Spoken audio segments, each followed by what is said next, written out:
자, 안녕하세요. 롱가입니다.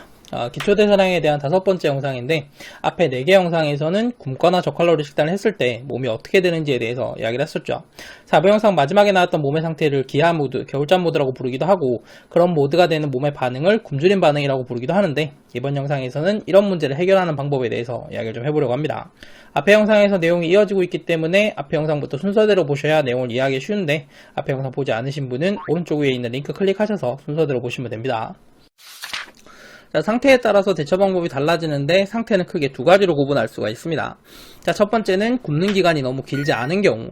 자, 이 경우에는 앞에 영상에서 이야기했던 것처럼 기초대사량이 낮아진 건 아니기 때문에 비정제 음식을 충분히 드시고 운동을 하시면 회복될 수가 있어요. 자, 비정제 음식에 대해서는 예전에 만들었던 영상에서 자세히 설명을 했었죠. 살찌는 음식과 살 빠지는 음식 구분법이라는 영상인데, 비정제 음식에 대해서 궁금하신 분은 오른쪽 위에 있는 링크 클릭하셔서 영상 보시면 됩니다. 그러면 체중이 높아지지 않고 해결이 되는 건가요? 아니요, 그렇진 않습니다. 3부 영상에서 이야기를 했었는데, 먹는 음식의 양을 너무 많이 줄이게 되면 소금과 탄수화물의 섭취가 줄어들기 때문에 체수분이 빠져나가면서 체중이 줄어들고, 위장에 머무르는 음식물과 대변의 양이 줄어들면서 체중이 줄어들게 되는데, 이것 때문에 굶거나 저칼로리 식단했을 때 체중이 빠르게 줄어드는 현상이 있었던 거죠. 자, 반대로 음식을 먹기 시작하면 이렇게 줄어든 체중이 다시 복구가 됩니다. 체중이 높아진다는 부분 때문에 거부감이 들 수가 있는데, 이 체중은 높아지는 게 정상이에요. 자, 우리가 사우나에서 땀을 흘렸더니 체중이 줄어들었다고 사우나를 다이어트라고 부르진 않죠. 체지방이 아니라 체수분인 땀이 빠진 거고, 물을 마시면 원래 돌아오기 때문인데, 마찬가지로 음식을 적게 먹어서 체지방이 아니라 다른 게 빠졌던 거고, 그게 그냥 원래대로 돌아왔을 뿐입니다. 자, 두 번째는 굶어서 살을 뺀 다음에 저칼로리 식단으로 체중을 유지하고 있거나, 굶어서 살을 빼진 않았지만 저칼로리 식단을 굉장히 길게 한 경우인데, 이 경우에는 비정제 음식을 먹고 운동을 하려고 해도 잘 안 되는 경우가 많습니다. 비정제 음식이 먹고 싶지만 먹었을 때 속이 더부룩하거나 불편하고, 운동을 하고 싶지만 몸에 힘이 없어서 운동이 잘 안 되죠. 자, 그리고 초콜릿이나 과자, 아이스크림 같은 정제 음식에 대한 욕구가 굉장히 강하기 때문에 식단을 하기도 힘들어요. 제가 다른 영상에서 비정제 음식을 먹는다면 정제 음식에 대한 욕구가 줄어든다고 했었는데, 비정제 음식을 먹어도 정제 음식에 대한 욕구가 잡히지 않던지, 아니면 비정제 음식을 먹었더니 오히려 그런 욕구가 강해지는 경우도 있어요. 자, 이렇게 되는 이유는 기초대사량이 낮아지면서 소화기관의 기능이 떨어졌기 때문입니다.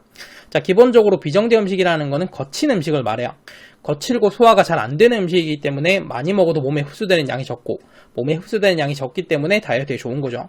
소화기관의 기능이 떨어진 상태에서 거친 음식을 먹으니까 속이 불편한 거고, 몸에 흡수가 잘 안 되다 보니까 에너지가 부족해서 운동이 잘 안 되는 거죠. 자, 그러다 보니까 소화 흡수가 쉬운 음식을 먹고 싶은 욕구가 생기게 되는데, 이것 때문에 초콜릿이나 과자, 아이스크림 같은 정제 음식에 대한 욕구가 계속 강한 겁니다. 자, 해결 방법은 비정제 음식을 소화 흡수가 잘 되도록 만들어서 드시면 돼요.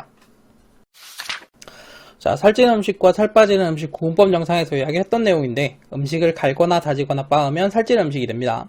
자, 쉽게 많은 양을 먹을 수 있고 소화 흡수가 빠르게 되기 때문인데, 이걸 다이어트가 아니라 몸을 회복하는 관점에서 해석을 하면 회복에 필요한 영양분을 쉽게 많이 구할 수 있어서 회복에 도움이 된다는 이야기가 됩니다. 단순하게 말해서 몸이 아플 때는 밥보다 죽을 먹는 게 도움이 되는 거죠.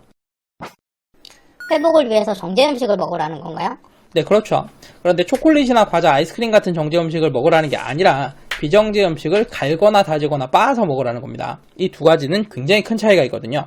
자, 비정제 음식 같은 경우에는 탄수화물, 지방, 단백질 외에도 비타민이나 미네랄 같은 영양분이 많은데, 이런 영양분이 건강을 회복하는 데 굉장히 큰 도움을 줍니다.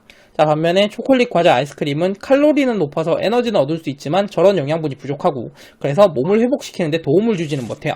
초콜릿이나 과자, 아이스크림을 먹는다면 당장 몸을 움직이는 데는 무리가 없지만 몸이 회복되지 못하기 때문에 계속해서 저런 음식을 먹어야 되는 거고, 그러면 다이어트는 할 수가 없겠죠. 반면에 비정제 음식을 부드럽게 만들어 먹는 거는 몸을 회복시키기 때문에 그런 부분에서 도움을 줄 수가 있는 거고요. 실제로 기초대사량이 많이 낮아진 상태에서 병원을 방문하게 되면 소화기관이 좋지 않으니까 부드러운 음식을 먹으라는 이야기를 듣게 되는데, 이때 말하는 부드러운 음식이 부드럽게 만든 비정제 음식을 이야기하는 겁니다. 자, 야채나 고기를 오래 익히거나 다지고 갈아서 먹게 되면 소화 흡수가 쉽기 때문에 몸에 많은 에너지가 들어오게 되는데, 이렇게 되면 정제 음식에 대한 욕구가 줄어들고 몸에 힘이 생기게 됩니다. 몸에 힘이 생기면 운동을 하시고 활동량을 의식적으로 좀 늘려주세요. 활동량과 운동량이 늘어나게 되면 몸에서 필요한 에너지가 늘어나게 되고, 몸에서 필요한 에너지가 늘어나게 되면 소화기관의 기능이 자연스럽게 높아지게 됩니다. 몸에 많은 에너지를 공급하려면 소화기관이 제 기능을 찾아야 되니까요. 자, 그리고 활동량과 운동량이 늘어나게 되면 다른 장기의 기능 역시 높아지게 되는데, 자, 이렇게 되면 기초대사량, 활동대사량, 운동대사량이 모두 회복이 되는 거죠. 자, 몸이 어느 정도 회복되었다고 느끼면 부드럽게 만들지 않은 그냥 비정제 음식을 드셔보시고 소화흡수에 문제가 없다면 그때부터는 비정제 음식을 드시면 됩니다. 다이어트보다 건강이 먼저라는 건 알겠는데 그렇게 먹으면 살이 엄청 찔까봐 무서워요. 체중은 꽤 많이 높아지게 될 겁니다. 자, 그런데 이걸 살이 쪘다고 말하기는 조금 애매해요. 자, 왜냐하면 마른 비만은 체중은 낮지만 원래 체지방이 많은 비만이잖아요. 자, 그러니까 날씬한 상태였는데 부드러운 음식을 먹고 살이 찌는 게 아니라 원래 체지방이 많은 비만이었는데 근육과 체수분을 빼서 체중을 낮게 유지하고 있다가 근육과 체수분이 정상으로 되돌아가면서 원래 비만이었던 자신의 체중을 찾아가는 거죠. 이걸 살이 쪘다고 말하기는 조금 애매하잖아요. 그죠? 마른 비만은 날씬한 게 아니라 원래부터 비만이다. 이 사실을 명확하게 인지를 하고 있으셔야 됩니다. 자, 마지막으로 다이어트를 할 때 많이 하는 실수가 체중계의 숫자에 집착을 한다는 건데 예전에 만들었던 미용 체중 시리즈에서 이야기했던 것처럼 체중계의 숫자는 그다지 중요한 게 아닙니다. 겉으로 봤을 때 날씬하게 보인다면 그 체중은 몇 킬로든지 간에 미용 체중이고 겉으로 봤을 때 뚱뚱하게 보인다면 그 체중은 몇 킬로든지 간에 뚱뚱한 체중이니까요.